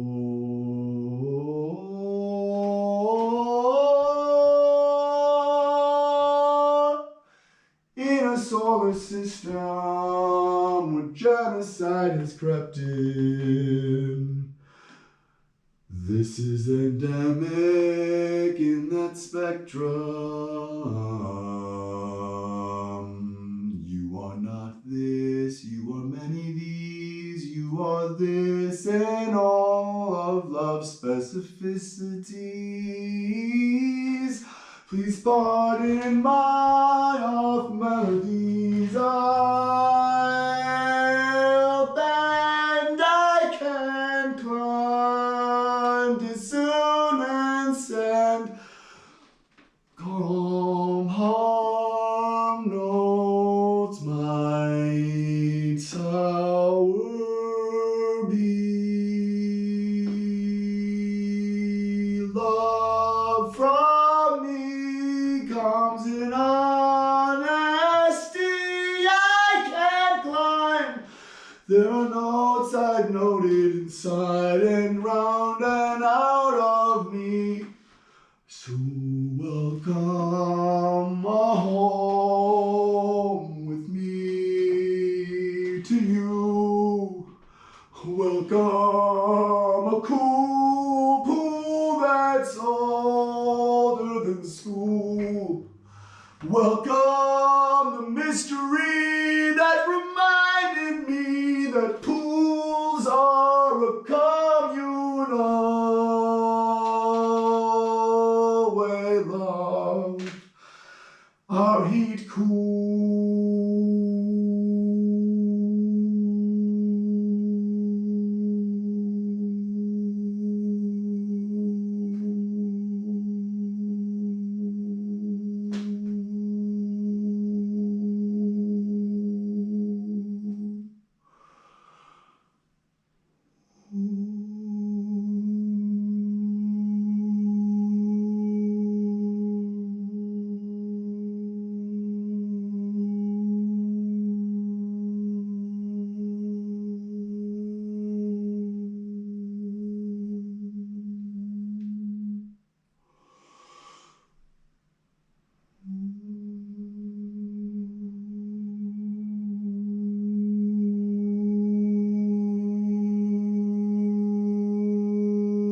vampire canters,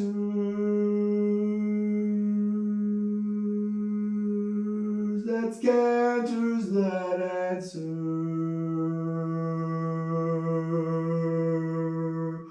the call against cancer. Intersectionally with vampirism's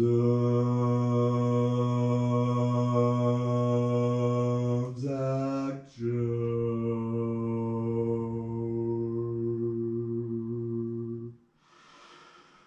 Candy call. Popeye open, oh Popeye open, oh. You have been warning at rallies recently that this election is rigged and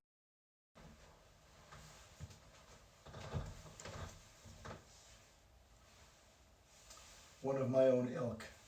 You see, it's a comfort because at least you understand what it means that my watch is broken.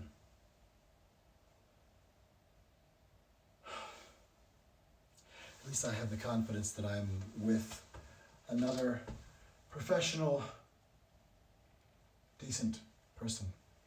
Have you confidence in me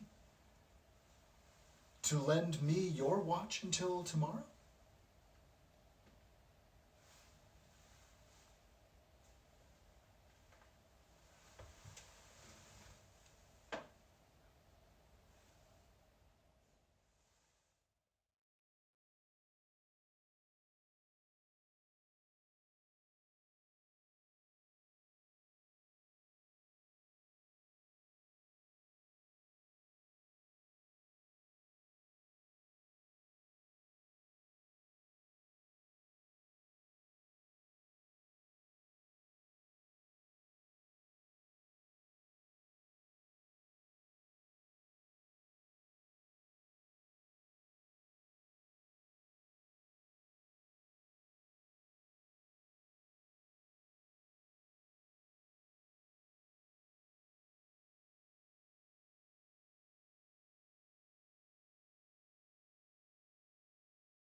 This is Tim Cameron reporting from the Mystery Font. Latest breaking news, of course, consistent breaking news. Donald Trump remains at large. Donald Trump remains at large. I'd better check. I haven't checked that recently. I think I would have heard if something had shifted. Let's find out.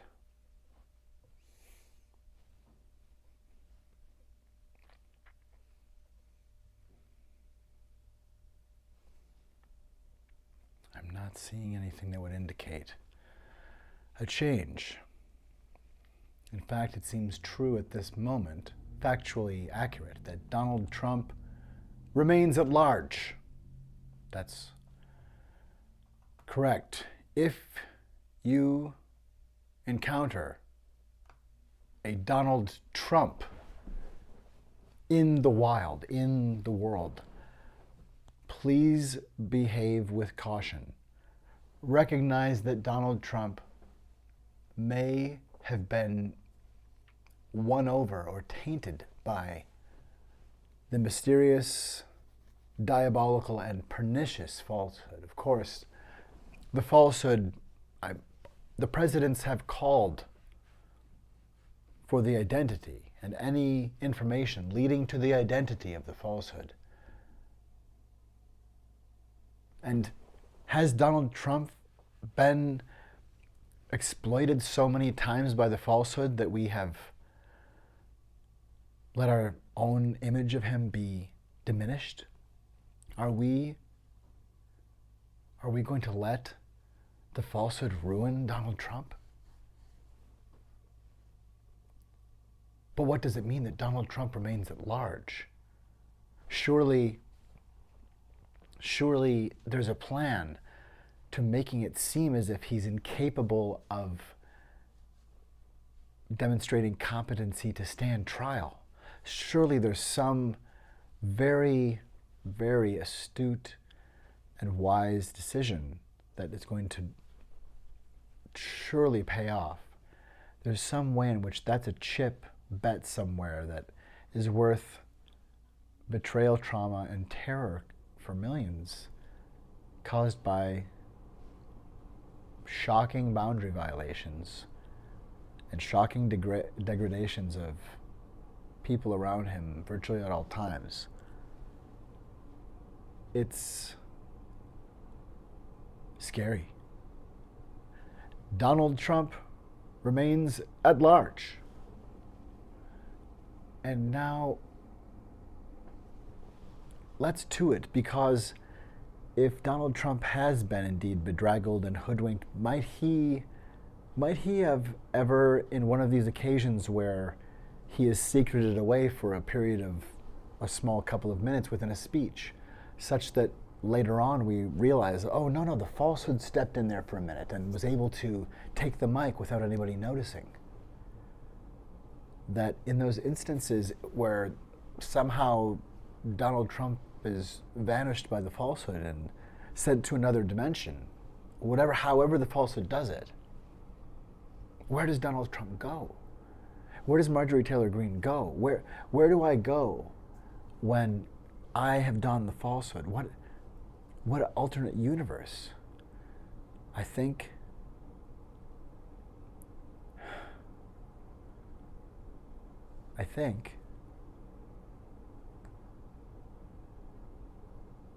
that we are in a bubble of reality distortions and their incestuously refed and recirculated hokum cocktail.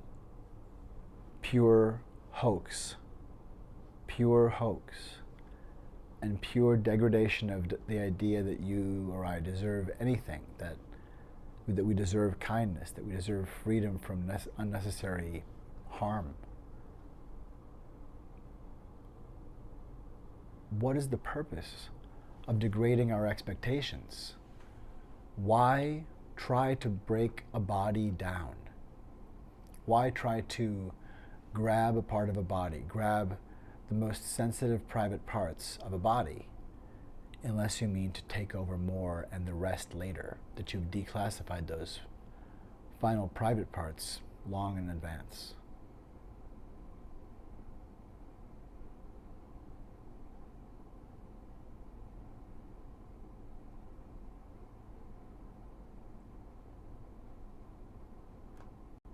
The falsehood will tell you intuition's faulty.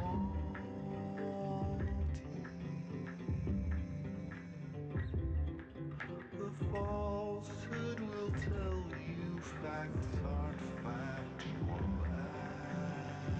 actually. The falsehood will tell you intuition's faulty.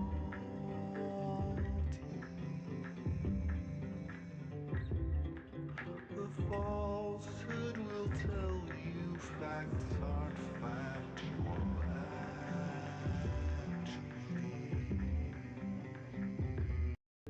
The falsehood will tell you intuition's faulty.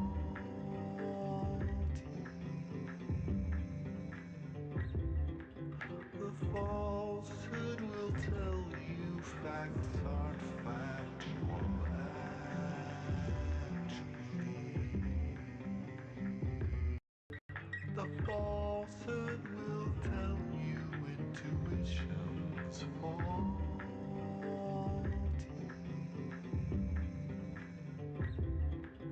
The falsehood will tell you facts aren't factual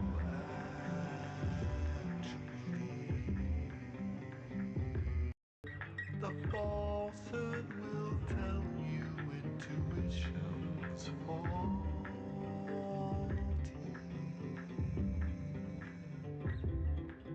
The falsehood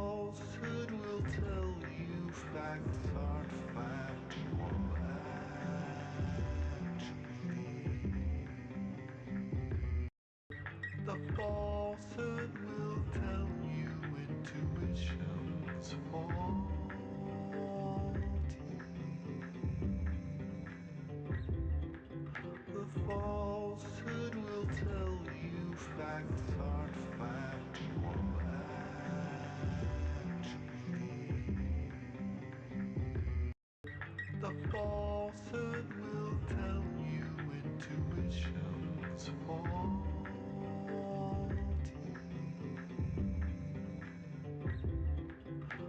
falsehood will tell you facts are factual.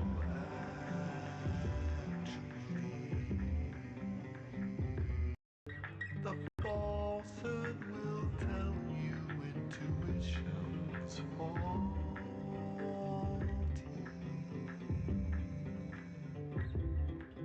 The falsehood will tell you facts are factual.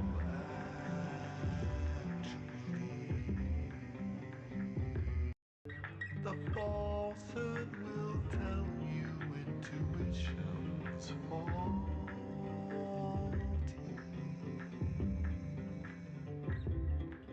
The falsehood will tell you facts are factual.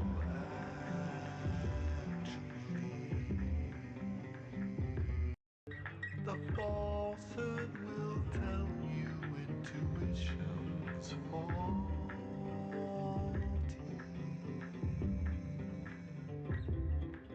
The falsehood will tell you facts are factual.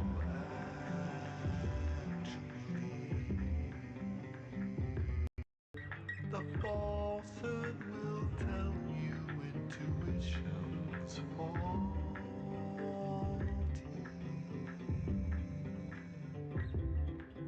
The falsehood will tell you facts are factual.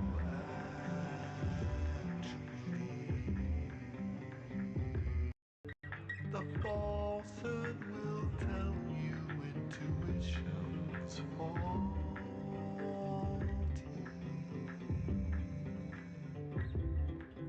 The falsehood will tell you facts are factual.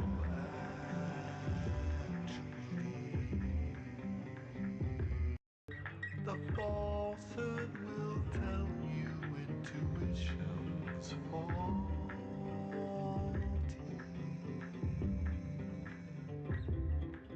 The falsehood will tell you facts are factual.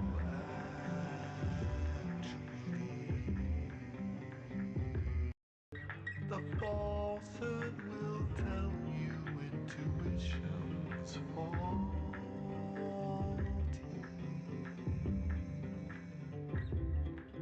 The falsehood will tell you facts are factual.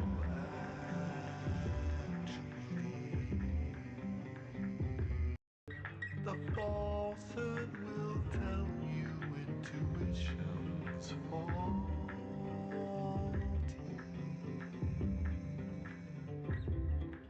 The falsehood will tell you facts are factual.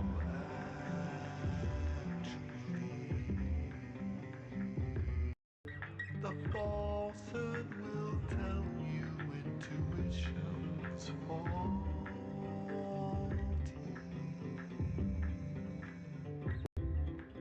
The falsehood will tell you facts are factual.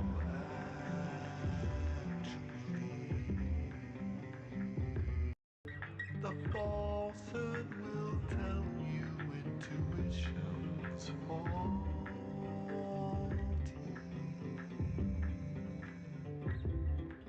The falsehood will tell you facts are factual.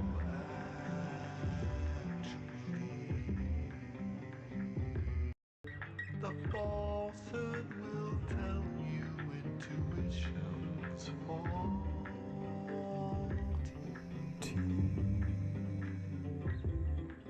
The falsehood will tell you facts are factual, actually.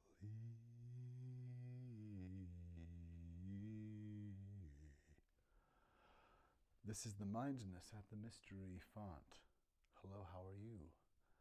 Live long and prosper. This is